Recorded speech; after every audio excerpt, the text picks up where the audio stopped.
Close your eyes for a moment. Imagine waking up tomorrow, exactly 1 year older. Nothing extraordinary happened. No sudden disaster. No miracle. Just another year. Now ask yourself something uncomfortable. What would actually be different? Would your mornings look different? Would your habits have changed? Would the conversations you've been avoiding finally have happened? Would you be healthier, calmer, closer to the person you've always imagined becoming? Or would life simply look like another version of today? That question matters more than most people realize, because change rarely arrives through one dramatic moment.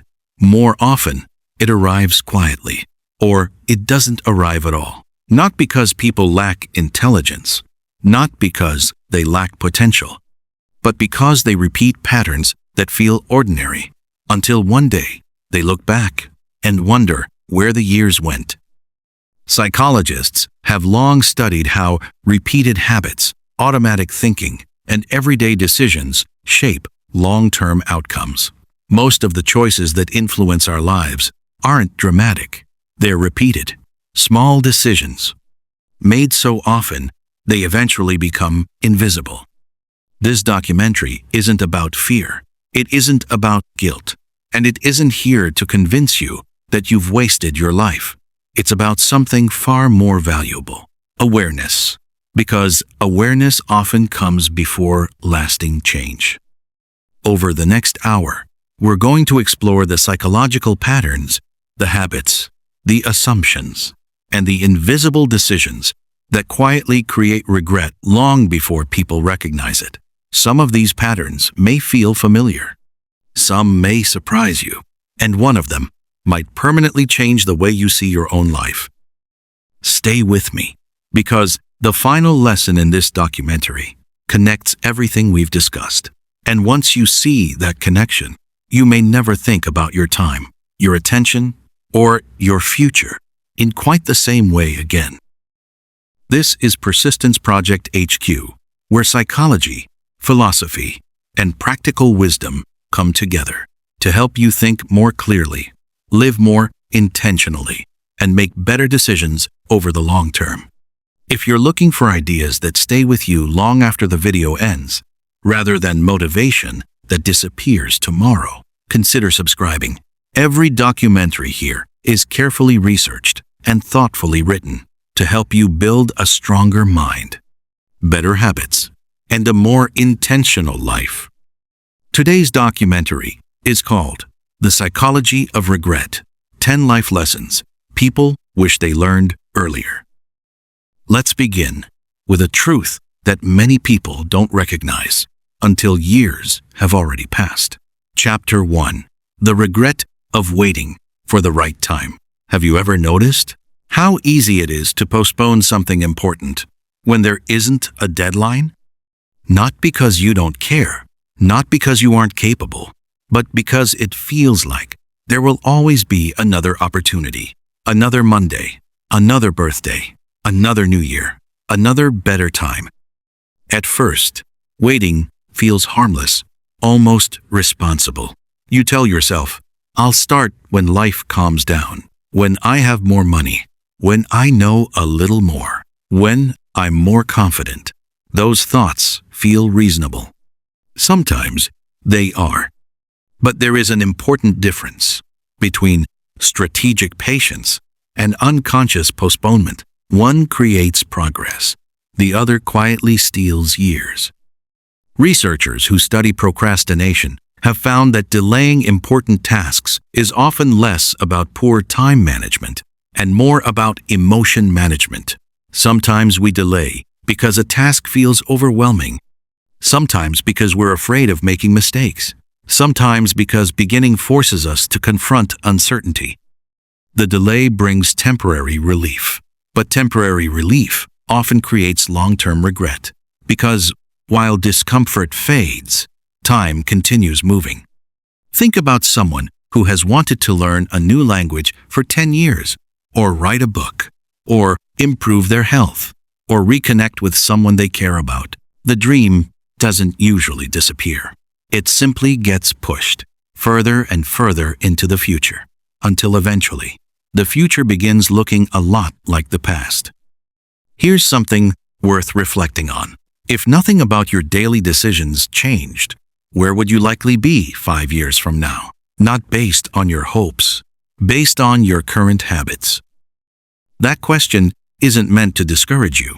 It's meant to reveal something powerful. The future is often less mysterious than we think. Our repeated choices quietly point toward it. And perhaps that's the first lesson regret tries to teach us. Not that we should rush through life, but that waiting deserves to be questioned. Because sometimes the opportunity we're waiting for is simply the decision to begin. But waiting is only the beginning. There is another invisible force that shapes thousands of decisions throughout our lives. A force so common, most people never notice it's influencing them at all. Chapter 2. The regret of living on autopilot. Most people believe their biggest decisions shape their future. Choosing a career, getting married, moving to another city, starting a business. Those moments certainly matter. But psychology suggests something equally important. Our lives are often shaped less by our biggest decisions and more by the small ones we repeat every day. Think about your morning. How much of it is actually a conscious choice? Do you decide every single movement, or do you simply repeat yesterday? Wake up, reach for the phone, check notifications, open social media, respond to messages, scroll, get out of bed, repeat. There's nothing inherently wrong with any one of these actions. The problem begins when repetition replaces intention. Researchers who study habits estimate that a substantial portion of our daily behavior is habitual rather than the result of deliberate, moment-by-moment decisions. That doesn't mean we're robots. It means the brain naturally automates repeated behaviors to conserve mental effort. From an evolutionary perspective, this makes sense. If the brain had to consciously process every familiar task, we'd become mentally exhausted. Automation helps us function, but it comes with a hidden cost. The brain doesn't distinguish between habits that serve you and habits that slowly work against you. If you repeat something often enough, it becomes easier to repeat again, whether it's exercising or procrastinating, reading or endlessly scrolling, practicing gratitude or constantly complaining. This is why change feels difficult. You're not fighting a lack of motivation. Very often, you're competing with patterns your brain has strengthened over weeks, months, or even years. Imagine walking through a forest. The first time, every step is difficult. Branches block your way. The ground is uneven. Nothing feels natural.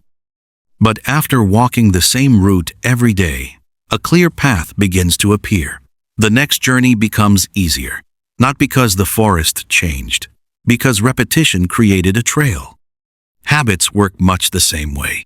Every repeated action strengthens a mental pathway. Over time, the familiar path becomes the easiest one to follow. That's why people often find themselves saying, "I don't even know why I did that." Because the behavior wasn't carefully chosen. It was triggered, repeated, reinforced. Psychologists often describe this process as automaticity. A behavior becomes so familiar that it requires very little conscious effort. That's incredibly useful when the habit supports your goals, but deeply frustrating when it doesn't. Think about someone who decides, "I'm going to start exercising." For the first week, every workout requires effort, internal negotiation, discipline, energy. Months later, many of those same actions feel ordinary, not because the person became magically more motivated, because repetition changed what felt normal. The opposite is also true. The longer unhealthy patterns continue, the more normal they begin to feel. Skipping opportunities, avoiding difficult conversations, constant distraction, negative self-talk. Eventually, people stop noticing them. And that's what makes autopilot so dangerous. You rarely question what feels normal. Pause for a moment. If someone silently observed your daily routine for the next 30 days without hearing your goals, what would they conclude about the future you're building? Would they say, "This person is becoming healthier. This person is becoming wiser. This person is strengthening meaningful relationships. This person is building something important"? Or would they predict something entirely different? Because actions reveal priorities, even when words say otherwise. One of the most powerful habits you can build isn't waking up earlier, or reading more books, or becoming more productive.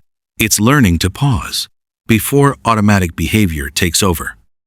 A pause creates space, and inside that space, choice becomes possible.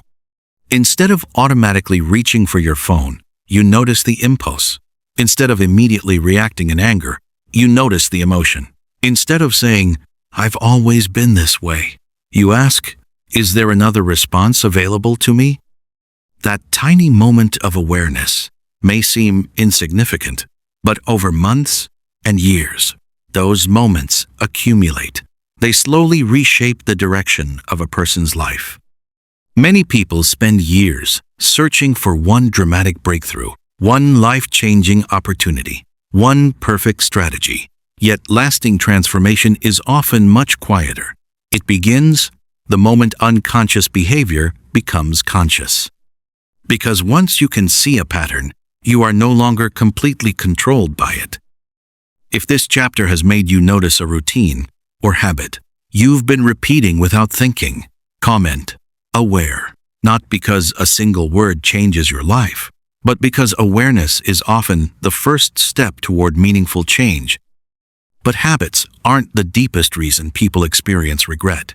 Underneath our routines, there is something even more powerful, something that quietly influences nearly every decision we make: the stories we tell ourselves.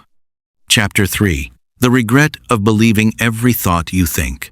Have you ever noticed that the voice you hear most often is your own?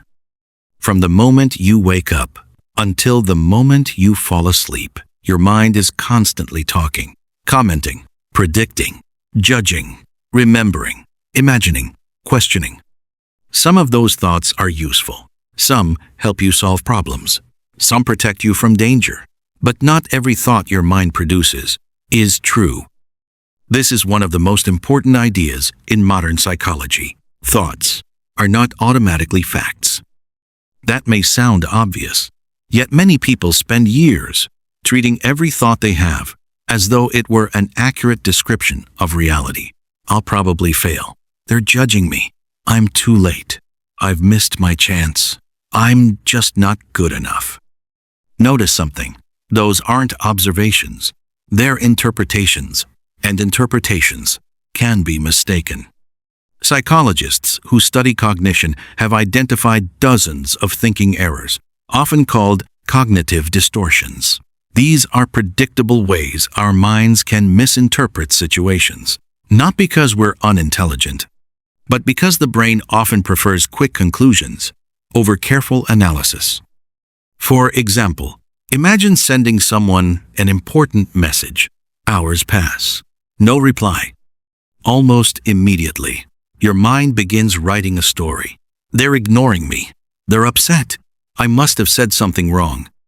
But what are the facts? The facts are surprisingly simple. You sent a message. You haven't received a reply yet. Everything else is a story your mind is constructing. Sometimes those stories turn out to be correct. Many times, they don't. Maybe their phone battery died. Maybe they're at work. Maybe they became unexpectedly busy. Maybe they intended to reply later. The point isn't that your first thought is always wrong. The point is, your first thought isn't always reliable. This matters because thoughts influence emotions, and emotions influence behavior. If you believe, without questioning, that you're going to fail, you may never begin.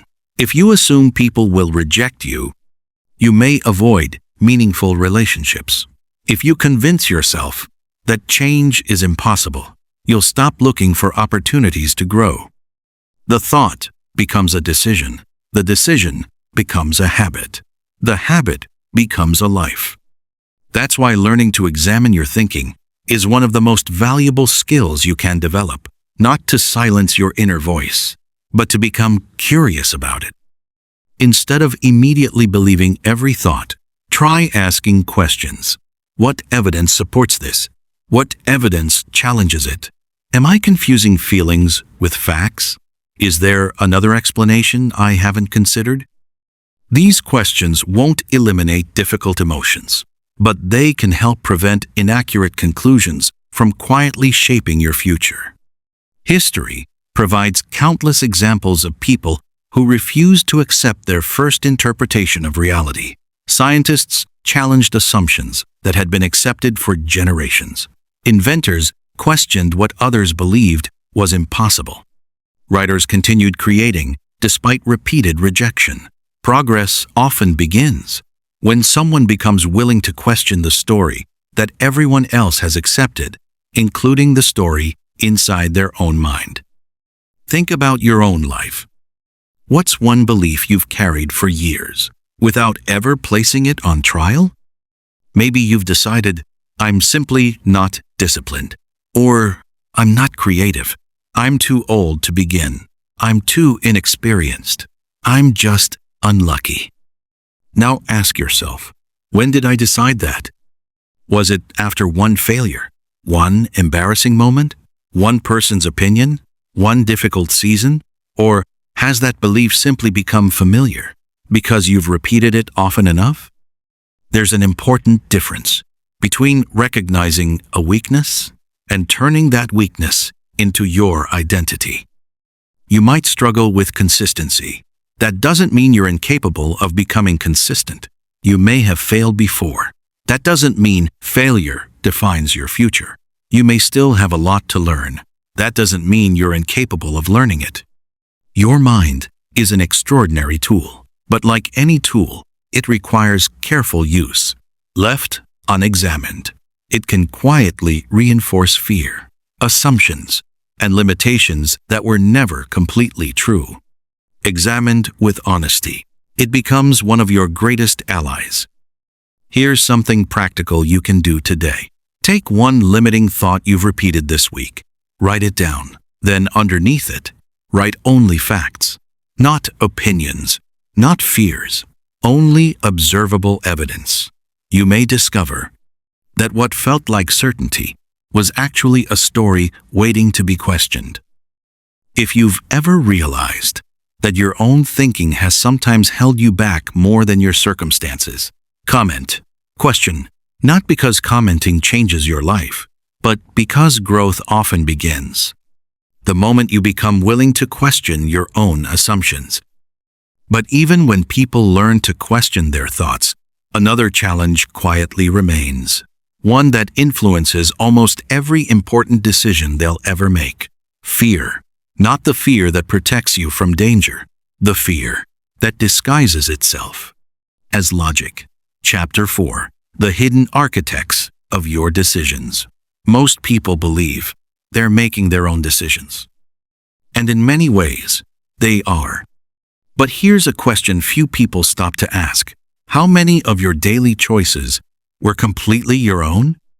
Think about what you bought last week, the videos you watched, the news you consumed, the opinions you repeated, the music you listened to, the clothes you liked, the food you craved. How many of those choices began entirely inside your own mind, and how many were quietly influenced by the world around you? Human beings have always influenced one another. That's not new. We learn by observing. We imitate. We adapt. It's one of the reasons our species has survived.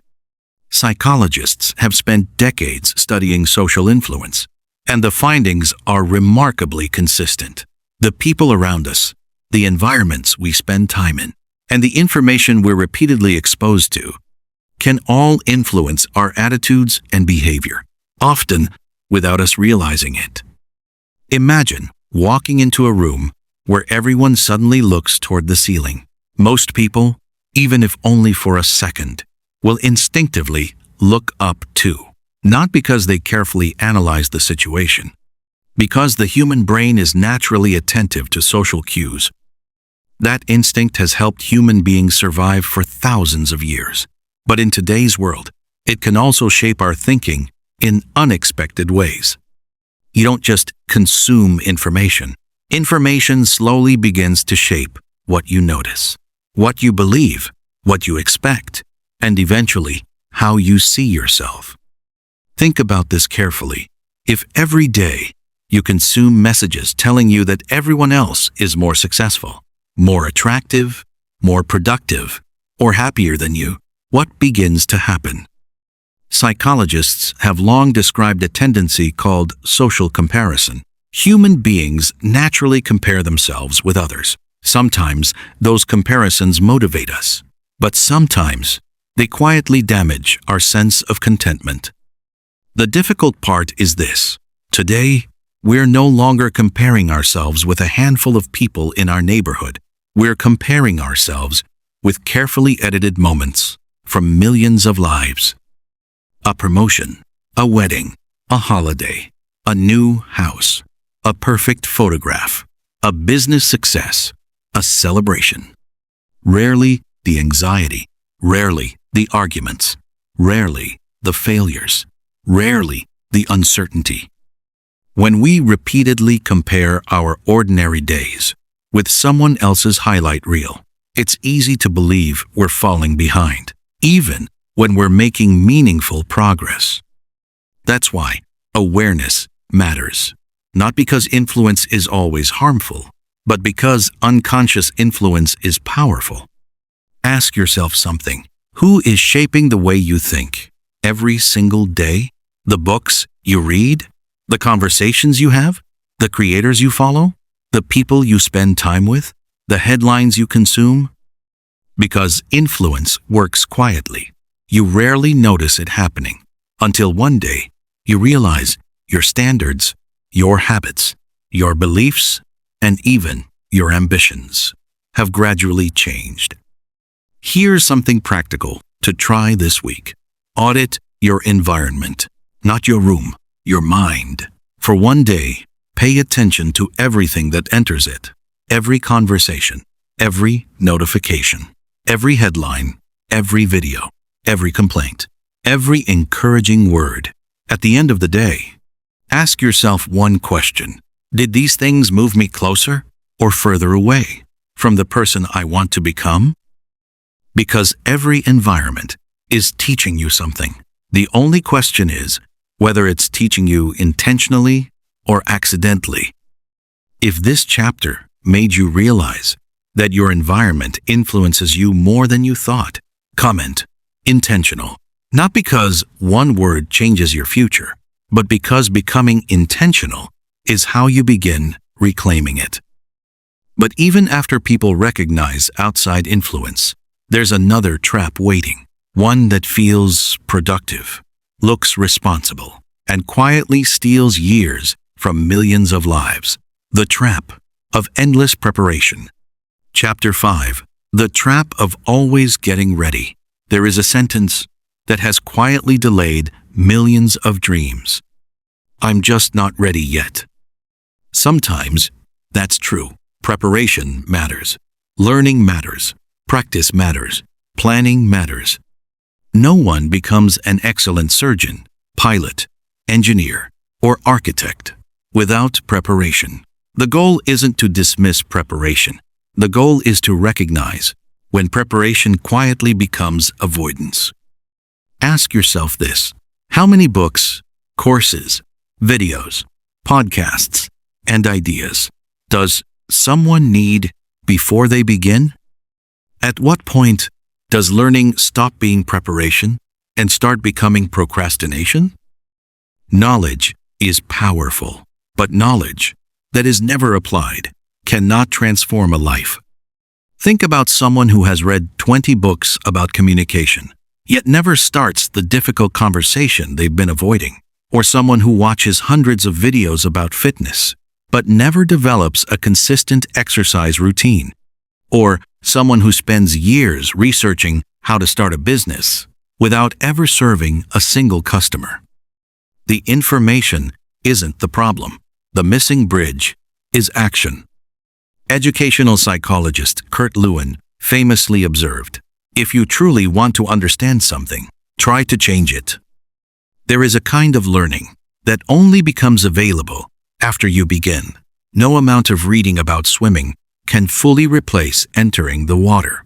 No amount of studying leadership can replace leading. No amount of watching others build can replace building something yourself. Experience teaches lessons that information alone cannot. Many people believe confidence comes first and action follows. But in many situations, the opposite is closer to reality. Competence grows through repeated practice, and confidence often grows alongside competence. Think back to something you can do today, almost effortlessly. Driving, cooking, speaking in front of a small group, using a computer, riding a bicycle. There was a time when each of those felt unfamiliar. You weren't confident because you had mastered them. You became confident because you kept practicing. This is one of the great misunderstandings about growth. People wait to feel ready, when in reality, readiness is often something we build rather than something we discover. That doesn't mean acting recklessly. Preparation still matters. Research still matters. Planning still matters. But eventually, every meaningful goal reaches a point where the next lesson cannot be learned through thinking alone. It has to be lived. Years from now, very few people regret learning too much. Many more regret waiting too long to use what they already knew. Here's a practical exercise. Think of one goal you've been preparing for. Now ask yourself, what is the smallest meaningful action I could take within the next 7 days? Not the perfect action, not the biggest action, the next action. Perhaps it's making the phone call, submitting the application, publishing the first piece of work, scheduling the appointment, starting the first page, having the conversation. Small actions rarely feel dramatic, but they have something preparation never will: momentum. Momentum changes how you see yourself. Instead of becoming someone who intends, you begin becoming someone who acts. And that shift is often far more important than people realize. If you've been waiting for the perfect moment to begin something meaningful, comment, begin. Not because writing one word creates change, but because sometimes a simple decision is where change quietly starts. But action alone doesn't protect us from regret, because even people who take action can slowly lose something far more valuable, something that can never be replaced once it's gone: their attention. Chapter 6. The most expensive thing you give away for free. Imagine waking up tomorrow with $10,000. Most people would protect it. They'd think carefully before giving any of it away. Now, imagine waking up with something even more valuable: your attention. Unlike money, attention cannot be saved for tomorrow. You can't earn back yesterday's focus. Once it's spent, it's gone forever. This is one of the defining realities of modern life. For the first time in human history, millions of people, and some of the world's largest companies, are competing for the same limited resource. Not your money, your attention. Every notification, every headline, every recommendation, every autoplay video, every endless feed is asking the same silent question: can I have just a little more of your attention? By itself, there's nothing wrong with technology. Technology has connected families, expanded education, created opportunities, allowed ideas to travel across the world in seconds. The issue isn't that technology exists, it's that attention is limited, and whatever repeatedly captures it begins shaping the direction of your life. Psychologists have long understood that attention influences learning, memory, decision-making, and emotional regulation. What you repeatedly focus on doesn't simply occupy your mind, it helps shape it. Consider something simple. Have you ever picked up your phone to check one message, only to realize 20 minutes disappeared? Almost everyone has experienced this, not because they're weak, but because modern digital environments are designed to compete for attention. Now imagine those 20 minutes, repeated every day. 20 minutes becomes hours, hours become weeks, weeks become months, months become years. Regret rarely arrives because of one dramatic decision. More often, it arrives through thousands of unnoticed moments. A conversation never started, a skill never practiced, a book never opened, a walk never taken, a family dinner interrupted by another notification. The tragedy isn't always what we did. Sometimes it's what constant distraction quietly prevented us from doing. There's another cost people rarely notice. Attention determines depth. Deep relationships require attention. Deep learning requires attention. Deep work requires attention. Even deep rest requires attention.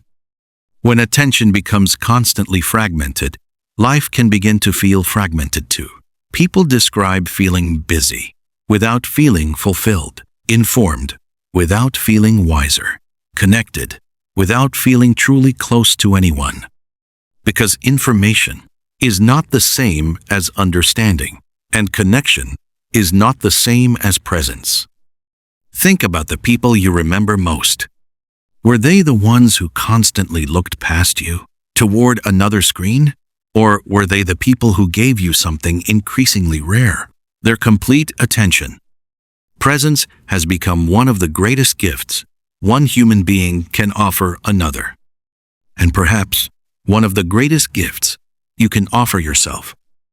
Here's a small experiment. Choose one activity this week, just one. Eat a meal without a screen. Take a walk without headphones. Read for 20 minutes without checking your phone. Have a conversation without glancing at notifications. Notice what happens, not because these actions are magical, but because they remind your mind what undivided attention feels like. Many people spend years trying to improve their lives, while allowing their attention to be pulled in every direction. Yet the quality of your attention often becomes the quality of your experience, because where attention goes, time follows. And where time goes, life follows. If this chapter made you think differently about how you spend your attention, comment present, not because one word changes your future, but because every meaningful life is built one fully present moment at a time. But even if you reclaim your attention, one question still remains. When your life is over, what will actually matter? Because this is where regret becomes deeply personal. Chapter 7. The things success can never replace. Imagine you're 80 years old. You're sitting quietly, looking back over your life. What do you think you'll remember first? The emails you answered? The meetings you attended? The notifications you cleared? Probably not. Most people don't remember ordinary Tuesday afternoons. They remember people. A conversation that changed everything. A friend who stayed. A parent who believed in them. A child laughing across the room. A final goodbye they never expected. When researchers have asked older adults about their greatest regrets, certain themes appear again and again. Not spending enough time with loved ones. Allowing work to consume every season of life. Failing to express appreciation. waiting too long to reconnect, assuming there would always be more time. Notice something. Very few people say, "I wish I had answered more emails. I wish I had spent more evenings checking notifications. I wish I had worried more about what strangers thought of me." Instead, many realize that the most meaningful parts of life were often the moments they almost overlooked while they were happening. There's an important distinction between achievement and meaning. Achievement asks, "What did I accomplish?" Meaning asks, "Who did I become? And who did I love along the way?" A meaningful life doesn't require extraordinary fame, or enormous wealth, or constant recognition. It often grows from ordinary moments, lived with extraordinary presence. Sharing dinner without rushing, listening without preparing your reply, calling someone simply to ask how they're doing, keeping promises, being dependable, showing up.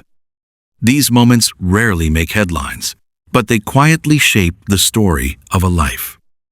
Psychologists often distinguish between pleasure and meaning. Pleasure is important. It brings enjoyment, comfort, relief. Meaning is different. Meaning often asks something of us: responsibility, commitment, sacrifice, contribution. That's why some of life's most meaningful experiences are also some of its most demanding. Raising children, caring for aging parents, supporting a friend through hardship, building something that outlasts you. These experiences aren't always easy, but many people later describe them as some of the most valuable parts of their lives. Here's something worth considering. If success required sacrificing every meaningful relationship, would it still feel like success? For some people, the answer arrives too late. Years spent chasing achievements, only to discover they neglected the people they hoped to celebrate those achievements with. This doesn't mean ambition is wrong. Far from it. Building a career, growing a business, pursuing excellence, these can all be deeply worthwhile. The question is whether success is expanding your life or quietly replacing it. Perhaps the goal isn't choosing between achievement and relationships. Perhaps it's refusing to build one at the complete expense of the other. Here's a simple challenge. Think of one person who has positively influenced your life. Someone you've been meaning to thank. Someone you've been meaning to call. Someone you've been meaning to visit. Don't wait for the perfect occasion. Don't assume there will always be another opportunity. Reach out, not because life is fragile, although sometimes it is, but because appreciation becomes most meaningful when it's expressed while people can still hear it. If this chapter reminded you of someone you're grateful for, comment "grateful," not because a comment changes anything, but because gratitude is one of the few things that becomes more valuable the more often it's expressed. And yet, even people who protect their relationships, who guard their attention, and who pursue meaningful work can still carry one quiet burden: the feeling that somehow they've fallen behind everyone else. And that invisible comparison has become one of the defining struggles of modern life. Chapter 8. The Invisible Race. You were never meant to win. Imagine running as fast as you possibly can. Your heart is racing. Your legs are burning. You're giving everything you have. Then you glance to your left. Someone is ahead of you. Suddenly, your own progress no longer feels impressive. Nothing about your performance changed. Only your comparison did. This happens every day, not only on running tracks, but inside our minds. Human beings naturally compare themselves with others. Psychologists call this social comparison. It's a normal part of being human. We compare to learn, to evaluate ourselves, to understand where we stand. In moderation, comparison can motivate growth.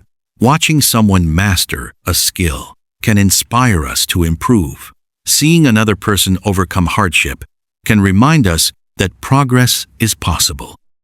But comparison becomes dangerous when it quietly changes from inspiration into identity. Instead of asking, "What can I learn from this person?" we begin asking, "Why am I not already there?" And without realizing it, our self-worth becomes tied to someone else's timeline. Think about how different life was just a few generations ago. Most people compared themselves to a relatively small community, family, neighbors, friends, co-workers.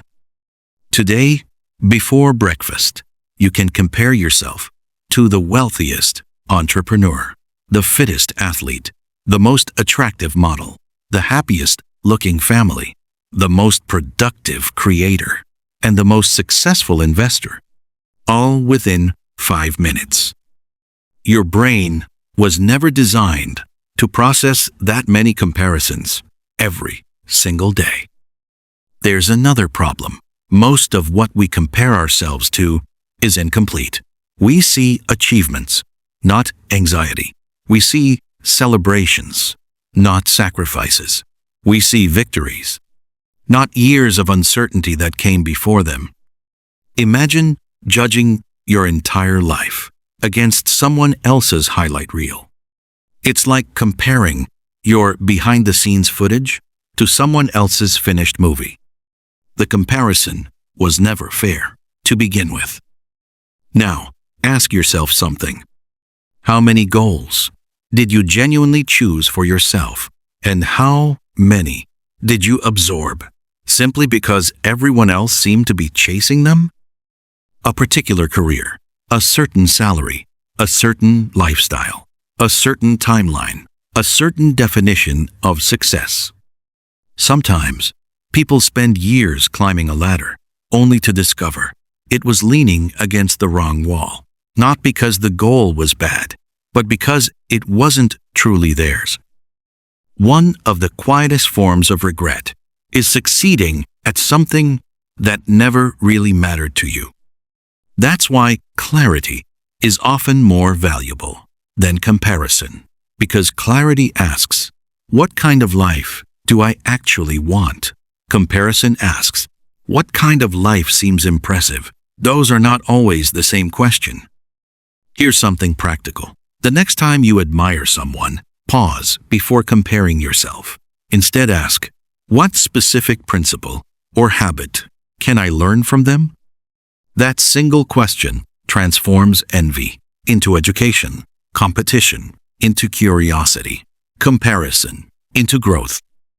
Because every person's journey begins from a different place, different opportunities, different challenges, different responsibilities, different seasons of life. Comparing timelines without comparing circumstances rarely leads to wisdom. Perhaps the only person whose progress you can truly measure is the person you were yesterday, not because others don't matter, but because your greatest responsibility is becoming a better version of yourself.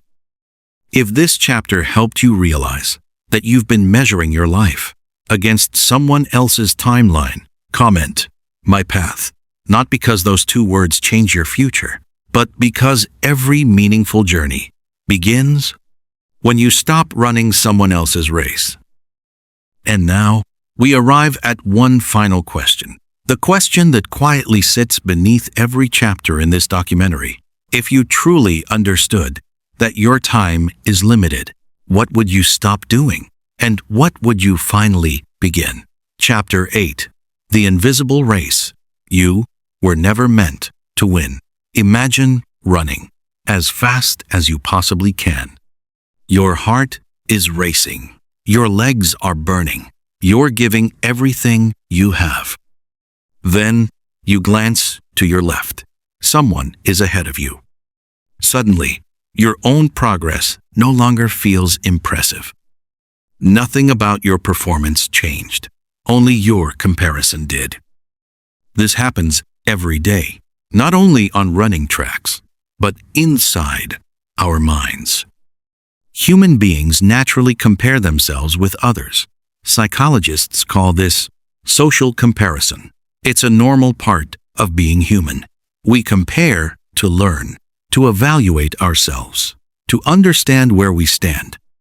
In moderation, comparison can motivate growth. Watching someone master a skill can inspire us to improve. Seeing another person overcome hardship can remind us that progress is possible. But comparison becomes dangerous when it quietly changes from inspiration into identity. Instead of asking, "What can I learn from this person?" we begin asking, "Why am I not already there?" And without realizing it, our self-worth becomes tied to someone else's timeline. Think about how different life was just a few generations ago. Most people compared themselves to a relatively small community, family, neighbors, friends, co-workers. Today, before breakfast, you can compare yourself to the wealthiest entrepreneur, the fittest athlete, the most attractive model, the happiest looking family, the most productive creator, and the most successful investor, all within 5 minutes. Your brain was never designed to process that many comparisons every single day. There's another problem. Most of what we compare ourselves to is incomplete. We see achievements, not anxiety. We see celebrations, not sacrifices. We see victories, not years of uncertainty that came before them.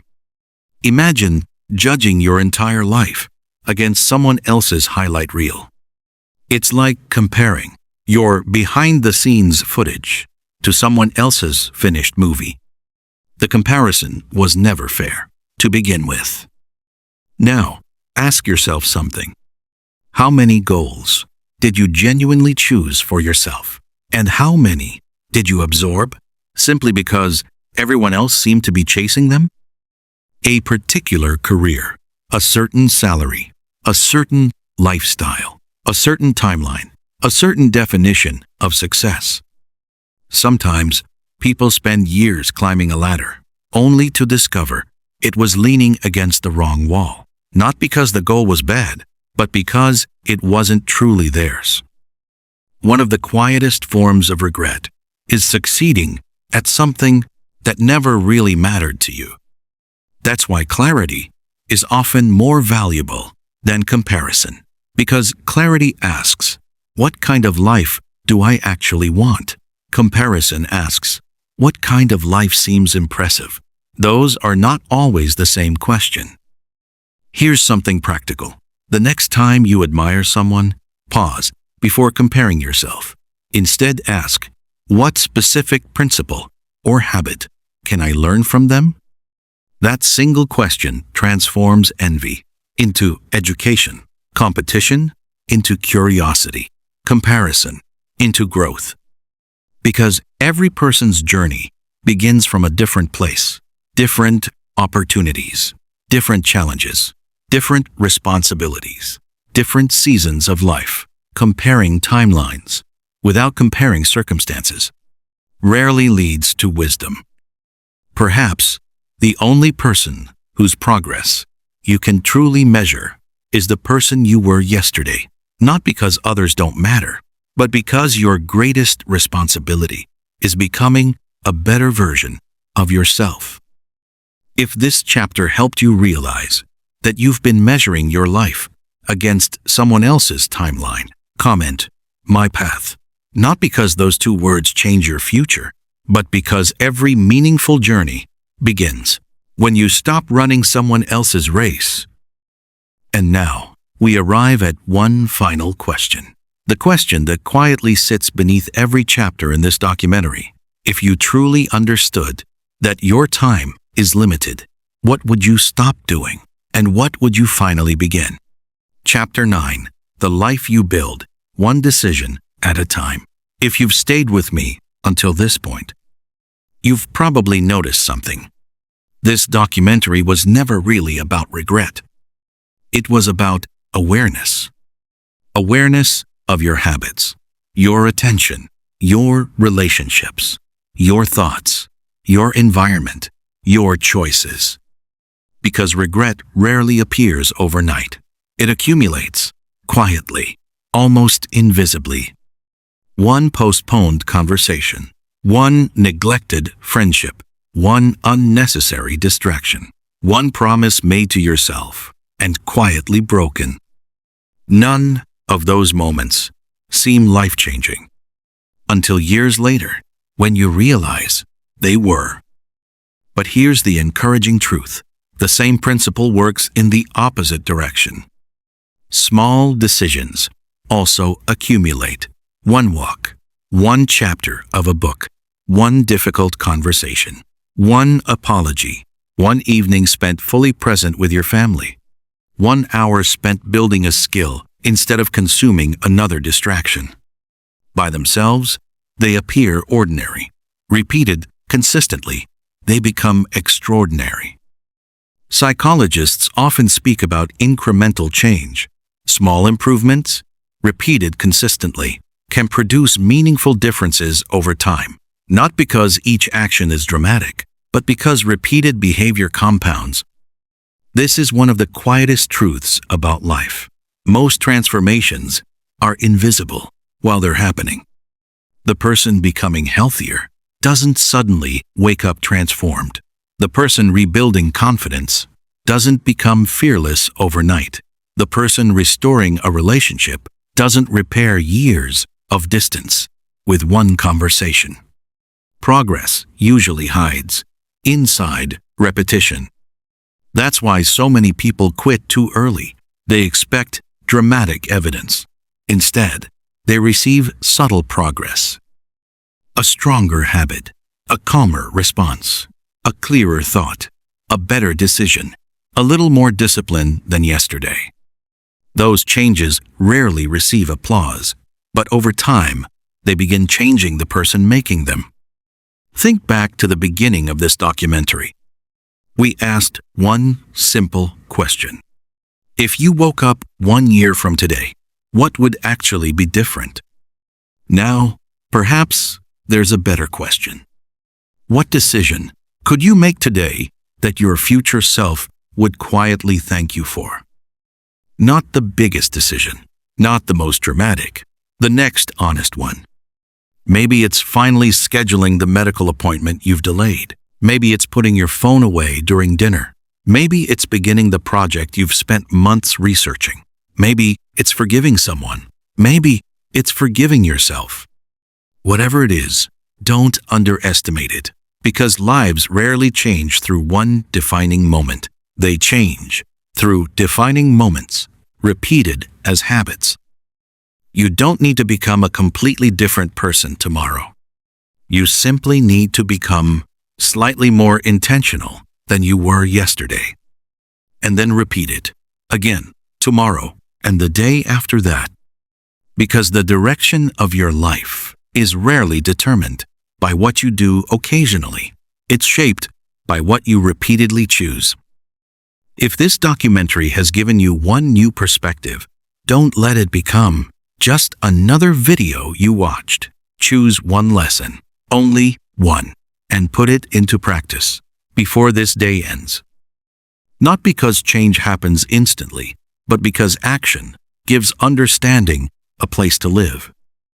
If you've made it this far, thank you, not simply for watching, but for thinking deeply. In a world that constantly rewards speed, choosing to slow down, to reflect, and to question is becoming increasingly rare. This is Persistence Project HQ, a place for people who want more than quick motivation, people who want understanding, people who believe that better thinking leads to better decisions, and better decisions build better lives. If this documentary challenged you, taught you something, or gave you a new way of seeing your own life, consider subscribing, not because one video changes everything, but because meaningful growth is rarely built through one conversation. It's built through returning, learning, reflecting, and continuing to ask better questions. And if someone came to mind while you were listening, Share this documentary with them, not because it contains all the answers. It doesn't. But because one thoughtful conversation can sometimes change the direction of an entire life. Take care of your attention. Protect your relationships. Question your assumptions.